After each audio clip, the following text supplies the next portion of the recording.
Hello and welcome to the Tech 10 for February 2015. Now normally I do the Tech 10 a little differently. I give you 3 resources all in different categories, but this month I am going to focus on one thing, and it's just very, very important, and let me explain why. The Common Core State Standards movement has always provided a crystal clear call to action. By the time our students graduate, say it with me everybody, they need to be college and career ready. That's already a tall order for the typical learner, but what about our English learners? Without structured scaffolding and subsequent gradual release of these supports, they will not succeed at the level they'll need to achieve this goal. And we are all responsible for our English learners, who may also belong to our at-risk or special education populations. Fortunately, the state really does want to help us with this endeavor. And to do that, they created an extensive set of documents called the ELA, ELD frameworks to act as somewhat of a roadmap to help us navigate supporting all of our students, including our English learners and students in special populations, to become college and career ready. Put simply, the frameworks provide teachers with guidance in implementing the state standards through curriculum, just as a blueprint would provide contractors with guidance in building a home.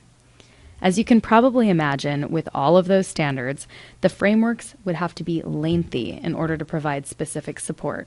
You're right. The ELA ELD frameworks alone weigh in at over 1,000 pages. But the writers gave us a graphic to help us ground the frameworks around some general goals to find what we're looking for at any given point in time. Let's take a look. The following graphic provides a good summary of how the new framework is organized. Notice that the Common Core standards are right in the middle and clearly state that literacy and ELD standards are in all disciplines. All teachers, regardless of their content area, are responsible for English learners and literacy. What I love about this graphic is its attention to the why. Last month at the Advice and Assistance meeting, I showed the Simon Sinek video Start With Why. Sinek states that we need to motivate others to believe what we believe. The writers of the frameworks help us with that through their graphic. Let me show you. They start from the outside with the why. This outer ring contains the overarching goals of ELA, ELD literacy and instruction. By the time they graduate, students should be ready for college, career, and civic life, have the capacities of and be broadly literate individuals, and have the skills for living and learning in the 21st century. The next ring in the graphic represents the context in which instruction occurs. Simply put, it's how students learn in our classrooms. The framework asserts that the context for learning should be integrated, motivating, engaging, respectful, and intellectually challenging. The introduction and chapters 1 and 2 of the frameworks cover these 2 outer rings. Finally, we return to the core of the graphic where the standards reside. They're the what. And around this center circle are 5 major organizing themes that help us organize the standards into useful areas of instruction. We start with the foundational skills theme. These are ways teachers support students to get meaning from quickly recognizing printed words already in the student's vocabulary. While the majority of this work happens in early grades, teachers continue to build foundational skills through high school. The language development theme addresses how to support students in understanding a growing number of vocabulary words, learning academic language, and negotiating syntactical complexity. It offers advice on how to organize a research-based curriculum in these areas. The Making Meaning theme aims to help students infer, make connections, and use strategies such as close reading, using evidence from text, or metacognitive techniques to help understand both literature and discipline-based informational text. The Content Knowledge theme advises how to develop student background knowledge, provides support and motivation for the discipline areas, and assists students in tackling the different text structures in the disciplines, all of which improves overall comprehension.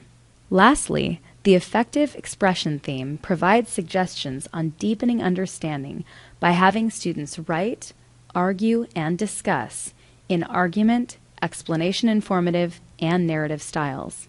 This theme also includes writing and speaking conventions and spelling.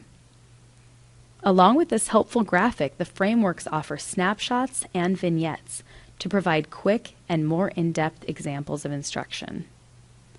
This helpful spreadsheet, linked on the same page, assists teachers in finding the appropriate snapshots and vignettes for their subject area and grade level. You can find all of this information on the CDE website, and I will link that on our website, wherever that might be. And as I scroll down, you can see everything that I referred to in the video. There's the introduction in chapters 1 and 2, which go over the basic, big ideas.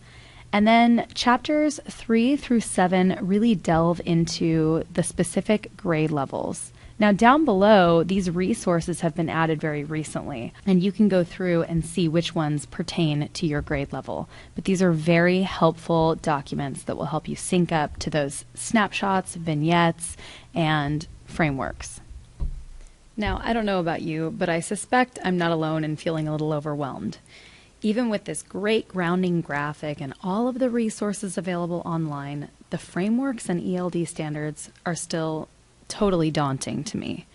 And I imagine that you're probably thinking, okay, so what? What do I do with this information now? This is crucial for all teachers to know because we are all responsible for literacy, regardless of grade level or content area. Now, you and your team at school will no doubt spend many hours combing through the standards together and planning the why and what of your future curriculum. And you'll be supported with the how of instruction at the next Advice and Assistance meeting on February 19th, when we'll talk about some valuable strategies that will engage and reach all learners, regardless of level. Thanks for watching this Tech 10, and I will see you next week.